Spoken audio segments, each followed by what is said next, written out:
নমস্কার বন্ধুরা, সকলেই ভালো আছেন নিশ্চয়ই। আমরাও ভালো আছি।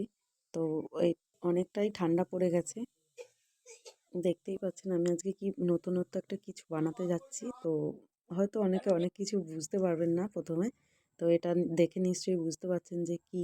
এবারে পরেই বুঝে যাবেন একটু পরেই যে আমি এটা কি করছি বা কি করতে চলেছি। এই যে এটা দেখে বুঝতে পারছেন যে এটা কি। এটা হচ্ছে তাল শাঁস খাবার পর তালের যে কাইটা নিয়ে নেন, তারপরে যে এই যে এই জিনিসটা যে আঁঠিটা, এটা নিশ্চয়ই শুকনো হয়ে যায়, শুকনো মতো পড়ে পড়ে তার ভেতরে যে দেখছেন এই যে শাঁসটা থাকে, এই শাঁসটা দিয়ে আজকে আমি তাল এই আঁঠির আমরা বড়া বা ফুলুরি বলি। এবার আপনারা যেরকমভাবে বানান বা এটা দিয়ে অনেক কিছুই বানানো যায়। তো আমি আজকে তালের বড়া বা ফুলুরি বানিয়েছিলাম, এটাই দেখাচ্ছি আমি আপনাদের। আর আমি তো খেয়ে খেয়ে হাফ শেষ করে দিয়েছিলাম।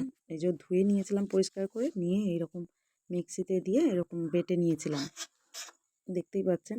তো বেটে নিয়ে এর মধ্যে কিছু অ্যাড করেছিলাম, করে কড়াইতে তেল দিয়ে অল্প করে আগে দেখছিলাম যে এটা আদৌ আমি ঠিকভাবে তুলতে পারছি কি কীরকমভাবে। ওই জন্য খুব একটা ডুবো তুলে করছিলাম না, তেলটা একটু অল্প বা সামান্য পরিমাণে দিয়েছিলাম।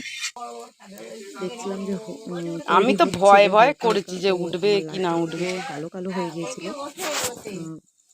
একটু মানে যেন ভয়ে ভয়ে করছিলাম এগুলো।